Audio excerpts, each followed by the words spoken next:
అస్సలాముఅలైకుం my friends, welcome to my recipe 78. ఇవాళ మన రెసిపీలో ఎంత హెల్దీ అయినా టేస్టీ అయినా రాగి సేమియా అయితే చూడబోతున్నాం. రండి ఫ్రెండ్స్, వీడియోలోకి వెళ్ళిపోదాం. దీని పేరు వచ్చి అనిల్ రాగి సేమియా.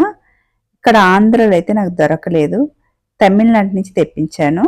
ఇది వచ్చి ఒక 180 గ్రాములు ఉంటుంది. చూసారా, ఇలా ఉంటుంది.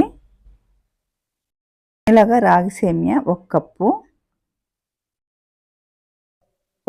వచ్చి నానబెట్టిన సగ్గుబియ్యం, సరిపడా బెల్లం.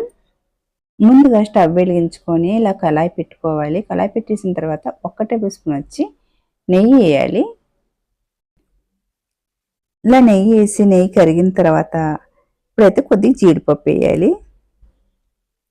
జీడిపప్పు వేసుకున్న తర్వాత కొద్ది దూరగా ఫ్రై చేసుకోవాలి.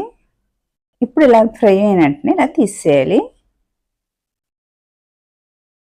ఇలా జీడిపప్పు అని తీసుకున్న తర్వాత అలాగే కొద్ది కిస్మిస్ ఇలాగ బాగా వేపుతూ ఉంటే ఇలాగ బాగా ఉబ్బి వస్తుంది అనమాట. ఉబ్బి వచ్చిన తర్వాత ఇలా తీసేయాలి. కొద్దిగా యాలకులు తీసుకొని కొద్దిగా ఇలాగా చితకొట్టేసి ఇలాగ వేసుకోవాలి. ఇలా వేసాక కొద్దిగా ఫ్రై చేసుకోవాలి. ఇలా కొద్దిగా ఫ్రై అయిన వెంటనే తీసి పెట్టుకున్న రాగి సేమియాని ఇప్పుడు ఇందులో వేసుకోవాలి. ఇలా వేసుకున్న తర్వాత కొద్దిగా బాగా ఫ్రై చేసుకోవాలి. ఇలా బాగా ఫ్రై అవ్వాలి. ఇలా బాగా ఫ్రై అయిన తర్వాత ముందుగానే మరిగించి పెట్టుకున్న పాలుని అయితే వేసుకోవాలి. ఇలాగ పాలంతా వేసుకొని ఒకసారి బాగా కలుపుకోవాలి. ఇలా బాగా కలుపుకున్న తర్వాత ఇప్పుడైతే ఇందులో ముందుగా పెట్టుకున్న సగ్గు బియ్యాన్ని అయితే ఇందులో వేసుకోవాలి. ఇలా వేసాక బాగా కలుపుకోవాలి. సేమియాని అలా వదలకుండా అలా కలుపుతూనే ఉండాలి. మధ్య మధ్యలో వేసిన సగ్గు బియ్యం కూడా చూసారా, సగం దాకా బాగా వేగింది. నేను వేసిన బెల్లం అయితే మంచి బెల్లం, దాంట్లో చెత్త ఏమి ఉండదు. అలాగే మీరు బెల్లం కానీ వేసుకున్నట్టుగా అలాగ ఉన్నట్టుగా అయితే కాచి వడగట్టి వేసుకోవాలి.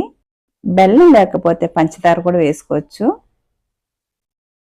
ఇలాగ బెల్లం బాగా కరిగేంత వరకు ఉడికించుకోవాలి. ఇలా ఉడికేటప్పుడు మధ్య మధ్యలో కలుపుకోవాలి. బాగా ఉడికిందా లేదా చూడటానికి ఇలా తీసి ఇలా చూస్తే తెలిసిపోతుంది. ఇప్పుడైతే 1 నిమిషానికి మూత పెట్టుకొని తీసుకోవాలి.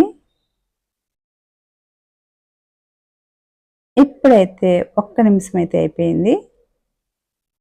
ఇప్పుడు ఒకసారి బాగా కలుపుకొని లాస్ట్గా 1 టేబుల్ స్పూన్ వచ్చి పైన నెయ్యి వేసుకుంటే ఇంకా చాలా కమ్మగా ఉంటుంది.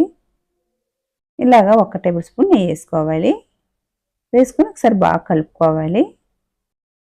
ఇప్పుడైతే రాగి సేమియా అయితే రెడీ అయిపోయింది. లాస్ట్ అండ్ ఫైనల్గా డ్రై ఫ్రూట్స్ వేసుకొని సర్వ్ చేసుకోవాలి. మీ పిల్లలకైనా పెద్దలకైనా ఇలా చేసి ఇవ్వండి, చాలా ఇష్టంగా తింటారు. అలాగే మీరు ఒకసారి ట్రై చేసి టేస్ట్ చేసి ఎలాగుందో చెప్పండి. అలాగే నా రెసిపీ కనుక మీకు నచ్చింది కనుక అయితే లైక్ చేయండి, షేర్ చేయండి, అలాగే సబ్స్క్రైబ్ చేసుకోండి. చూసే ఎవరైతే ఒక లైక్ అయితే కొట్టేయండి. బాయ్ ఫ్రెండ్స్, మరొక వీడియోలో మళ్ళీ కలుద్దాం. బాయ్.